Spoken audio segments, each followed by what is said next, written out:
nung umpisa pa lang, sinabi ko na either pressure yan o may konsiderasyon yan. And I think, totoo nga pala. Bakit? Alam niyo kung nasa si Garma ngayon? Nasa US niya rin po eh. Exactly, na-release na. At kasama yung anak na may sakit. Sa tingin ko, yun ang konsiderasyon. I-release ka, tulungan ka namin yung anak mo may sakit. Yun ang reason. Ang problema, Tinawagan niya ako eh. Sabi niya, pag-enter ka na ng appearance mo, ikaw ang abogado ko rito, si Delgar doon sa Davao. O talagang laban na tayo. Hindi, nayayamot ako dyan sa isang kongresistang yan eh. Takot daw ako. Sino yun? Sino pa? Sino ba? Sino yun? Pagkalanan nyo. Problema, ito namang isang congressman nila doon, yung isa sa mga, ang grammar eh, nakakayamot. Yung mahilig magsabi ng with regards. Walang S ang with regard, Congressman. Diyos ko ka naman, paulit-ulit na lang kayong dalawa eh. Anyway, biro mo sabi ba naman, ginawa yan si Presidente Duterte. Talagang nang bubudol. Porket canceled sa kadarating, napakawalang yan talaga naman. Baliktad. Binabaliktad pa ngayon. Kayo, Tony Salo, anong opinion niyo doon? Kaya kinancel? Kaya kinancel? Natakot ba sila o ano? Walang ibang pwedeng conclusion maliban doon eh. Ganun po ba? Kasi sabi nila, takot yung Presidente nga po, nandito na nga. Ba't ba't kayo umurong? Yun na nga. Saka, you know, even as you, wala silang binanggit. Nakita ko yung letter nila eh. Wala silang binanggit kung bakit kinakancel. Ayusin daw yung mga ano eh. Anong ayusin? Ayusin Mamimili daw ng testigo. Kailangan daw interviewin. Yung betting process daw ata nila, yung mga harap na ano. Ang sabihin mo, maghahanap sila ng testigo para siraan si Presidente. Ngayon wala. Wala pa siguro ngayon. Hindi pa darating. Kaya. Pang-kontra. Parang gano'n. Yeah, but that squad, he was using it loosely. At pinaliwanag niya kung bakit. Sabi niya, alam niyo, magaling ako mag-intriga. Magaling ako sa cyber. Kaya ako naging presidente. Ginagawa ko, iniintrigo ko yung mga kriminal. Kaya nagpapatayan sila. Kaya in that sense, mga death squad ko yan. Kasi hindi na kailangan na yung mga pulis ko ay mang-aresto. Sila na. Tapos kung lalabanan, sila ang papatay. Kaya sila mismo ang death squad ko.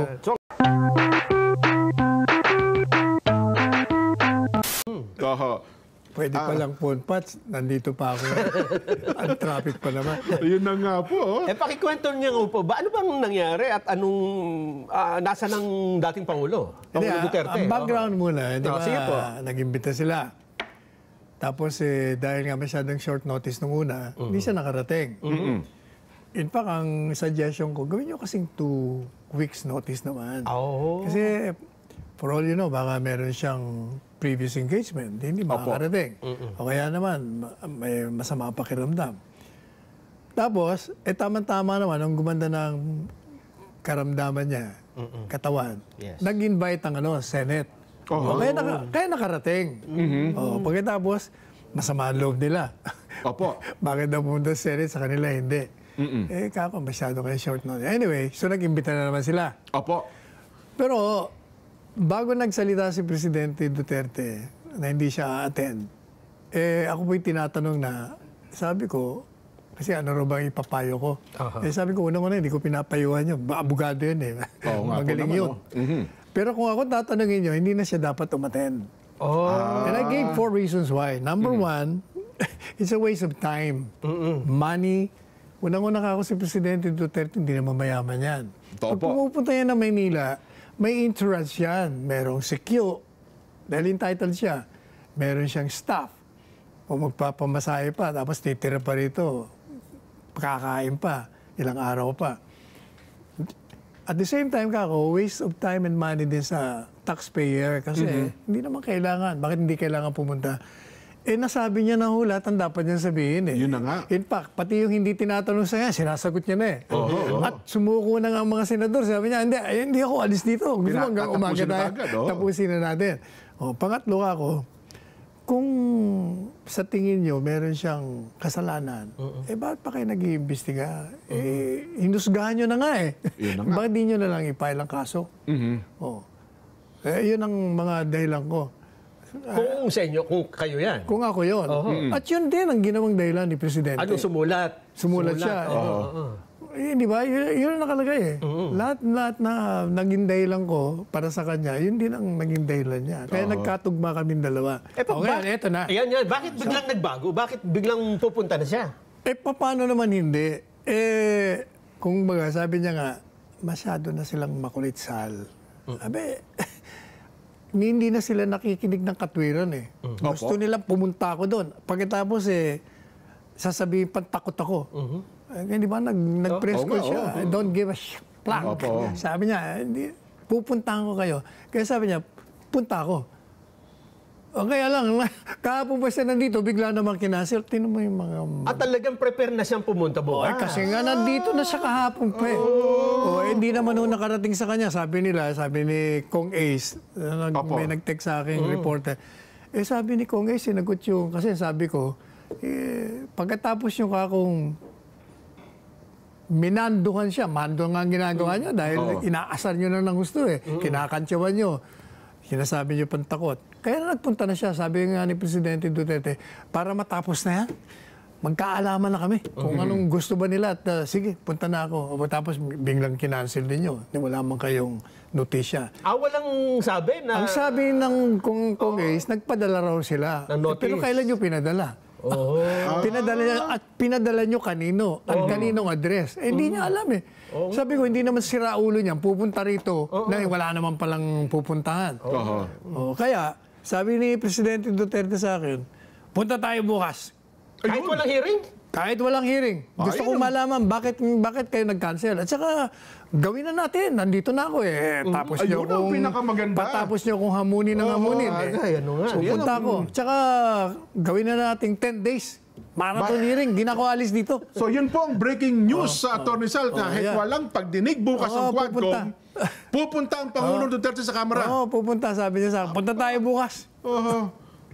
Para sabihin natin sa kanila, ako ready, ako nandito, pinapunta niyo ako, nasaan kayo? At saka kung wala kayo, gawin niyo natin 10 araw, sige, para hindi na ako masyadong magasto, sabi niya.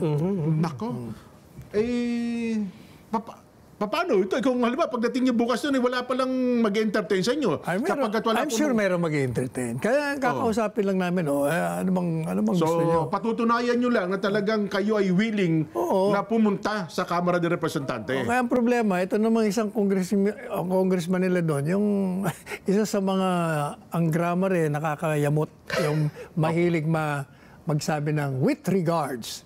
Walang S ang with regard, Congressman. Diyos ko ka naman, paulit-ulit na lang kayong dalawa eh. Anyway, biro mo sabi ba naman, ginawa yan si Presidente Duterte. Talagang nang bubudol. Porket cancelled sa kadarating, napakawalang iya talaga. Baliktad. Binabaliktad pa ngayon.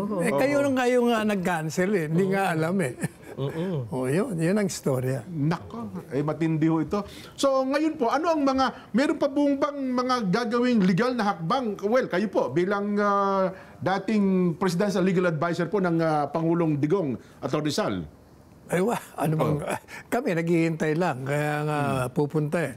Pero ang sigurong magandang liwanagin natin sa programa nyo, yung mga sinabi niya doon sa Senado na pinipilit nila, binabago nila. They're taking him out of context. Binabago nila yung mga salita niya. Gaya nung sinabi niya. Isa-isahin natin. Una, ano yung sabi niya, binago? Sinabi niya, I have a death squad. Naku! Death squad? Inamin! Ang problema ho sa kanila, hindi nila pinapakinggan ng Presidente. Pinapaliwanag niya. In fact, ang una niya sinabi, death squad is being loosely used. Yun dapat yun nabigyan ka na ng warning na yung death squad ginagamit loosely. Kaya nung sinabi niya nga, I have a death squad, he was using it loosely. At pinaliwanag niya kung bakit. Sabi niya, alam niyo, magaling ako mag-intriga. Magaling ako sa cyber. Kaya ako naging presidente. Ginagawa ko, iniintrigo ko yung mga kriminal. Kaya nagpapatayan sila. Kaya in that sense, mga death squad ko yan. Kasi hindi na kailangan na yung mga pulis ko ay mang-aresto. Sila na. Tapos kung lalabanan sila ang papatay. Kaya sila mismo ang death squad ko. So ang ibig niyo sabihin dito, hindi tinignan yung konteksto. Hindi niya. Kaya mabuti pa ito si Coco Pimentel. Sabi niya, we have to listen to the entirety ng kanyang sinasabi. Kasi may sasabihin siya, una, babaguhin niya sa pangalawa, tapos babaguhin niya sa pangatlo. Kaya hindi mo malaman kung alin ba doon. Kung ibig sabihin, either nagbibiro yan, or hindi natin siya naiintindihan. Yun ang una. Yung pangalawa, yung sinasabi niya, kasi di ba yung senadora doon, pinagpipilitan niya na, so anong sabi niyo, Mr. President? You are assuming full and legal responsibility. Sabi niya, yes. So are you now admitting that you're responsible for the killing of Lian? Hindi sabi ni Presidente, hindi naman po pwede yun. Kasi yung krimen, hindi mo pwedeng i-transfer yung criminal liability sa ibang tao na wala naman siyang kinalaman. Hindi, ba't sabi nyo, legal responsibility? Teka muna, kaya pinaliwanag ngayon ni Presidente, yung aking assuming responsibility, policy yun. In other words, my policy is war on drugs. So, hindi niya sinabi exactly, pero ang ibig niya sabihin, I'm putting the success or failure of this drug war on my shoulders. If it fails, then ako ang sisihin nyo, walang iba. Inaako ko, yung kabiguan ko. Pero sinabi niyo legal responsibility. Well, mali yung intindi. Ang ibig kong sabihin, palibasa, hindi kasi abogado. Ang ibig sabihin nun, under the Constitution, yung pangunahing tungkulin po ng Presidente ay bigyan ng proteksyon at pagsilbihan ng mamamayan. Kasama ho doon na pag may ginawang kalokohan ang mga opisyalis ng gobyerno, mga pulis in connection with the drug war, trabaho niya, tungkulin niya na iusigin yung mga tao. At yun naman ang ginawa niya. Yes. So, yung when sinabi niya ngayos, yung legal responsibility, I did it. Dinimanda ko sila. Nakakonvict nga tayo eh. Ano pa bang gusto niyo? Paano? Pero pinagpipilitan kasi nga gusto nilang siraan ng Presidente Duterte. Yun lang yun. So, well, ang problema kasi sabi nila, hindi namin anya malaman kung kailan seryoso at saka kung kailan nagbibiro ang Pangulong Duterte. At saka yung pinupunto nila, Atty. Sal, na under oath anya yan, hindi anya natin pwedeng sabing nagbibiro ang dating Pangulong Rodrigo Duterte. Whether Atty. Sal. Opo. alam po niya, natatawa ko dun sa argumento. Whether it's under oath or not, you should know whether one is joking or not. In other words, you're under oath na nagjo-joke. Anong mali dun? Di ba? Under oath ako, pero nagbibiro ako. Sabi ko nga doon sa artikulo ko sa Manila Times nung Monday, ano ba ang response doon sa sinabi niyang, yan, mga death squad yan, yung isa, dalawa, tatlo, mga general na yan. Yung mga general, Hindi ba nagtawanan sila mismo, nagtawanan din ng gallery, at ang sabi nila, nagbibiro lang si Presidente. Ibig sabihin, kung matino yung pag-iisip nyo, alam nyo, nagbibiro siya doon. Kasi yung mga susunod niya mga payag, sinasabi niya, ang instruction ko sa kanila, arrestuin nyo, dalhin nyo sa kulungan. Pag naglaban, at nanganganib ang buhay nyo, ayaw kung bangkay kayong darating dito, patayin nyo. Wala rin nung masama doon. Yung sinasabi nila, but he encouraged them to shoot, that is not a crime. Ikaw ang kriminal, sabihin ko sa'yo, sige, barilin mo ako at nang mabaril kita. Is that a crime? It's not a crime. Nako. Excited. Pero talagang frustrated si Presidente Duterte. Hot na hot siya kagabi. Tinawagan niya ako eh. Sabi niya, mag-enter ka na ng appearance mo ha. Ikaw ang abogado ko rito, si Delgado doon sa'yo, Davao. O talagang laban na tayo.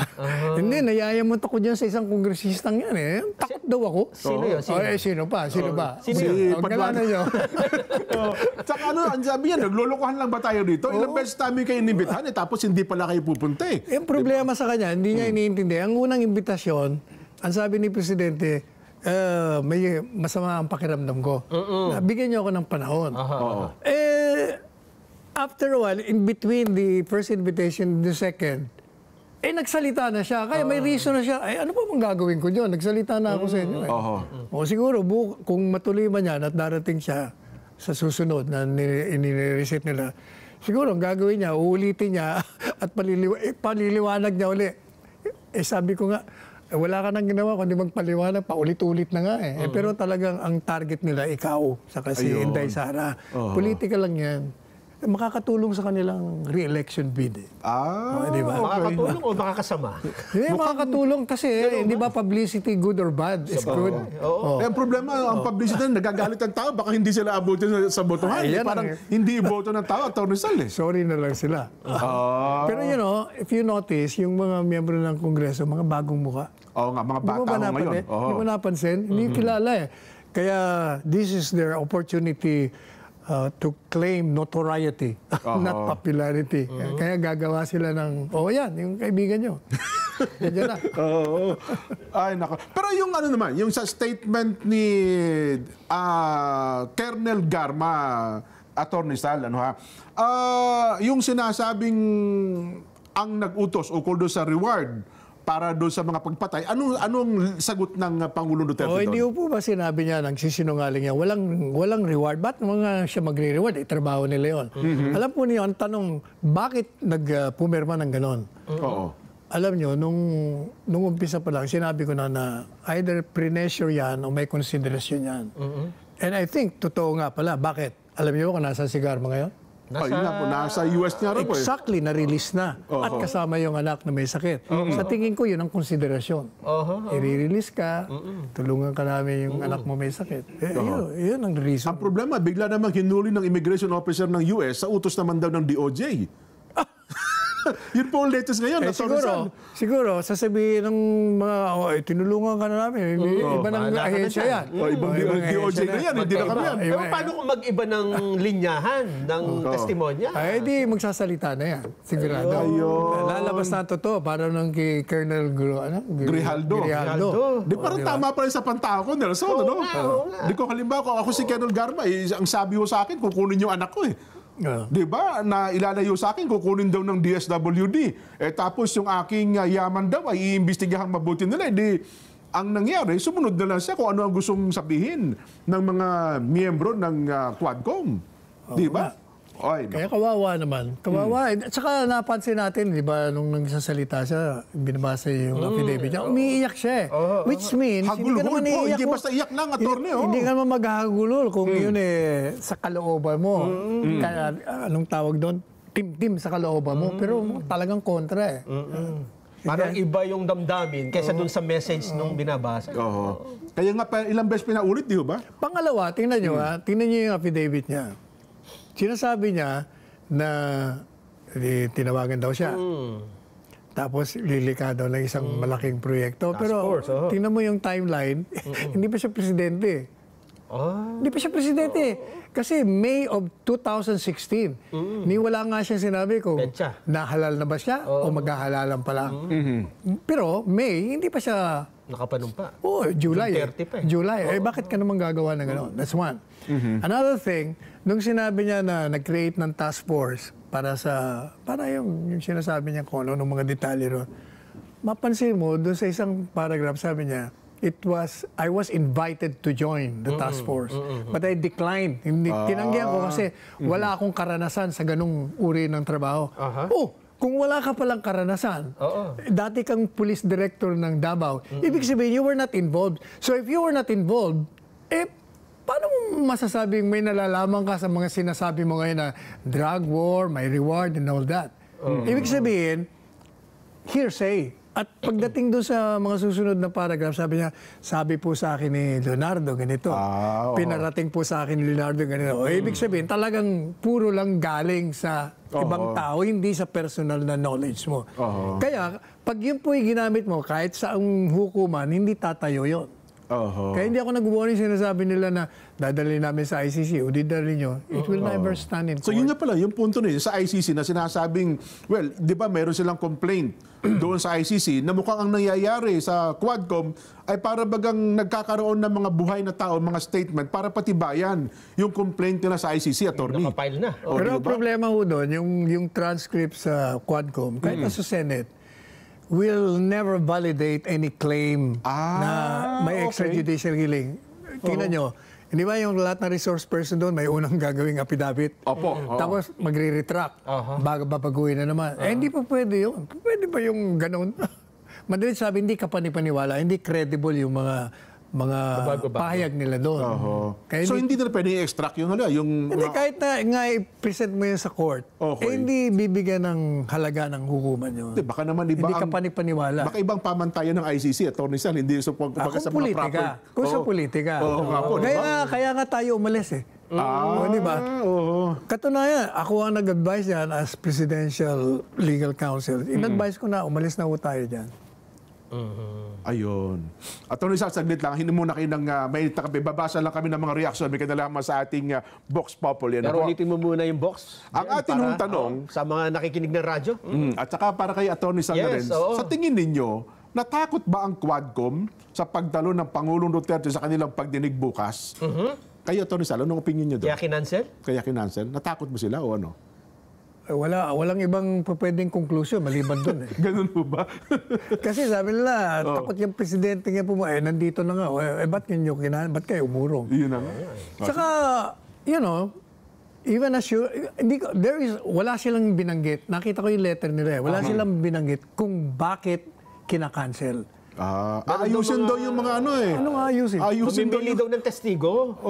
Kailangan daw interviewin. yung betting process daw ata nila, yung mga harap na Ang sabihin mo, maghahanap sila ng testigo para siraan si presidente. Ngayon wala.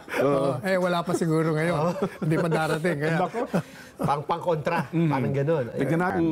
At patuloy po, nakakasama namin sa loob ng studio. Dinalaw kami at hindi po ito nakaschedule. Attorney Sal Panelo, na-miss namin. Matagal namin itong kasama. Kahit na nasa radyo pa lamang ho kami.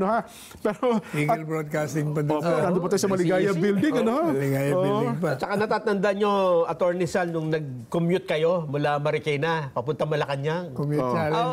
Commute challenge. Nag-jeep siya eh. Oo nga. In-interview natin, di ba? Dito sa sabi niya sa program ito. kasi nagkakagulo siya ng report. Kaya ayaw niya tapusin yung interview sa atin. Ini-interview pa ako. Nakasakay sa jeep. Oo nga. Attorney Sal, ano ang gusto nating mensahe sa ating mga taga-subaybay? Ang dami ho natin nanonood ngayon. Mukhang nabigla rin sila sa pagdalaw nyo sa aming palatuntunan sa ganang mamamayan. Kasi nga, ang alam ko live, kaya ako nagpunta rito. Malapit na kasi ako rito. Nandiyan lang ako sa Marikina eh. Opo. Kung nalaman ko lang Pwede phone patch. pwede pa lang phone patch. Mas maganda nga Anyway, mas maganda yung live. ang masasabi ko lang ang mga tao, kailangan maging assertive kayo. At saka kailangan, wag lang tayo sa text o sa salita. Pag lumabas ang Presidente Duterte, lumabas din kayo. Kasi doon makikita ang suporta niya. Kaya bukas marami daw pupunta ron kahit na hindi tuloy. Nandun sila. Sa batasan? Kahit hindi tuloy ang hearing. Kasi pupunta si Presidente. Kaya bibigyan daw siya ng suporta. Ganun po ha. 10 araw si Pangulo doon? Hindi, yun ang i-request niya. Na marathon hearing. Marathon hearing para hindi na ako nyo pabalik-balikin dito. Nandito na rin lang ako, sabi niya. Pwede niyo bang sabihin kung anong oras? Baka ang ating mga kababayan ay nag-aabang din Alas pa. 10 ng umaga kami pupunta nun. Ayun. Anyway, magpapaalam na po ako. Sige po. Meron pa akong isa. No problem. Maraming salamat. Sayang 10 minutes na lang tayo. Attorney Sal, matatapos na tayo eh. Ano nga? 10 minutes na. Ayaw ba? Isagad na natin ng alas 6 Sige na natin, hanggang mag-extra Tsaka tayo. babayaran niyo pa yung kape masarap eh. Oo nga, masarap. Ano bang brand? Masarap eh. Sa mga sa mga followers natin at sa ating mga kababayan, mga followers din po ni Attorney Sal, pwede kayo maglagay pala ng hashtag Attorney Sal Panelo. Ayun, hashtag Attorney Sal Panelo para nang sa ganun ay pumasok din po doon sa inyong may mga TikTok account. May TikTok ako, sal.panelo. Ayun. Almost every night ang aking TikTok. Ayun. Nagla-live din pala kayo sa TikTok. Nagla-live. Tsaka doon, alam nakakatuwa yung TikTok. Pagtatanungin ko, mag-guessing game po tayo. Sino ang pinaka-ingratong kandidato sa Davao na kalamang kay Presidente Duterte? Mukha isa lang naman yata. Dalawa sila eh. Dalawa.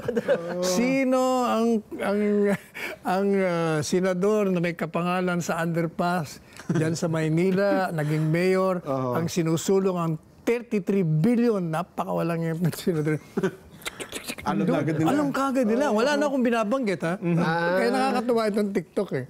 At teka lang, Attorney Sal, liwanagin nga natin kasi noong isang araw, may statement ang Pangulong Digong na parang graduate na ako sa politika, ipapasa ko na sa mga bata, kahit na yung pagiging mayor daw niya sa Davao City, na pakiclear yung ano ang ibig Hindi, sabihin ng ang Pangulong Digong konteksto doon? nun, kasi pinapanood ko siya. Opo. Ang pinag-uusapan doon, yung mga tatakbo raw ng mga drug lords. Kaya tinatanong siya ng mga reporter, anong gagawin niya? Ayoko na, bahala, ayoko na sa politika. Parang yun ang context noon. Okay. Ayaw niya, I don't want to run after them. Tapos na ako dyan eh. Iba naman, iba na lang.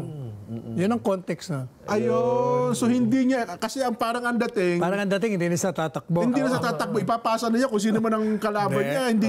Run after them pala. I will not run after them. Let others do that for me. I'm retired already. Tapos na ako dyan. Sabi niya, pagod na ako dyan. Ganun pala yun. So hindi po sa umaatras sa pagtakbo niya bilang mayor ng Davao City. Hindi ako kagaling ng isang kongresista. Atras ng atras. Si Abante ata yan. Akala ko parang abante ng abante. Oo. Nako. Nagagalit mga kaibigan. Actually, mga kaibigan ko yun. Oo nga po. Alam niyo naman natin, ano? Yan ang mga yan O yung kaibigan mong Bombastar. Hindi na ho. Yung sa Santa Rosa. Oo. Ano na raw siya ngayon? Nag-google na lang daw po ata. Puro Google na lang Google. ngayon. Opo. Ay, kailangan mag-google siya ng grammar. Kumusta ang kalusugan ng Pangulo? Mukhang malakas siya ngayon. Lalong-lalo na kung may mga magagandang dalaga sa likod niya. Ay, talagang malakas ho yun. Yan ang kanyang vitamin. Pareho. Lalo na pag nandyan si Ma'am Hanilet. Malakas. opo. Talagang lalong-lalo malakas. Sabay bawi. Buti na kayo mapagalitan ni Pangulo. Pero ano ba ang issue doon? Halimbawa, nagiging issue ngayon, Atty. San, yung pag-oath tsaka hindi pag-oath sa mga pagdinig ng komite ng Kongreso. Kayo, anong pananaw niyo doon? May punto naman si Inday Sara. Ang imbitasyon yung sinasabi niyo na resource person. Wala naman kayo sinasabing witness. Ang rules niyo, yung witness, susumpa. Hindi naman ako witness. Ba't ako susumpa? Tama. Baguhin nila ang rules. Abogado yung kausap eh. Opo. Ang problema kasi, alam niyo ba, ang nagsabi nito, abogada sa loob ng Kongreso, sabi niya, Attorney Sala, alam mo ba, there are ilang bang kongresista? 200. Parang 300 plus po. 314. Mga ganon. Alam mo, out of 300 something, there are only 10 lawyers, members of Congress. Nasyak ako. Naloko na. 10 lang? 10 lang daw sila. 10 lang. Biro mo yun? 10. Baka iba doon, di pa nagpa-practice talaga. Definitely. Di ba? Kasi yung kausap ko, hindi rin nagpa-practice. Yun na nga, naging abogado lang talaga. Iba talaga kapag nag-practice. Pero ang Pangulong Duterte, nung humarap po sa Senado, nag-oath naman siya, Atty. Sal, di ba? Nag-oath din siya sa Senado. Di ba? Kasi tinanong naman siya, pwede ka ba magawa? Wala namang problema.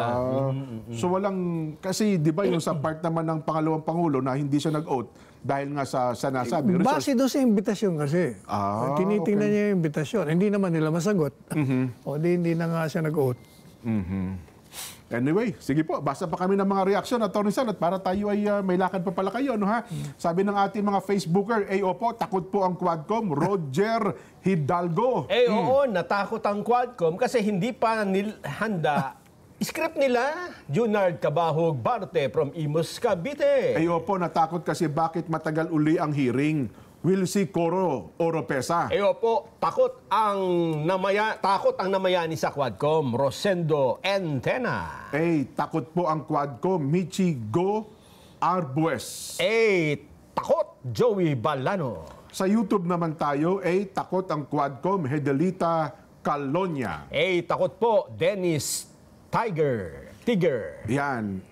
Takot po sa Sodoy East Star. Takot po, Janet Mosquera. Yes, Josie Alegio from Davao City. Ayan. Atty. Sal, ano ang gusto niyong imensahe sa ating mga taga-subaybay ngayon bilang kayo na pala, kayo ang kukuning abogado ni Pangulong Digong sa pagharap niya sa Quadcom? Sabi niya sa akin, mag-enter ako ng appearance as one of his lawyers. Okay. Si Attorney Delga sa Davao, ako raw dito. Ang gusto kong sabihin, kasi may narinig ako sa inyo kanina, parang baka gustong marinig ng taong bayan. Narinig ko. Kasi dati daw, ang tawag sa Quadcom ay Wadcom. May narinig ako. Ano na ngayon? Quadcom. oh. Ano na ngayon? Ano na? Dito, ang kakalat sa mga sa reactions natin ay mukhang duwagcom na raw. Yung Ay, reaction nila yun ha. Hindi ako, binabasa ko lang. Ay, ba't sinisipa mo ko? Naging duwagcom na raw ata. Ano, ha? Matatapang kasi, lalo pa naman itong si Kong Karams. Ako'y hanga ako sa tapang nun, Atty. Sal eh. Sabi ko nga sa aking programa, you are challenging the wrong person. Kasi he will engage you. Pupunta yan doon, matino at magalang sa inyo. Pero pag babastusin nyo doon, he will engage you. He will give you what you're looking for. Sabi nga ni Elvis Presley, if you're looking for trouble, you come to the right place.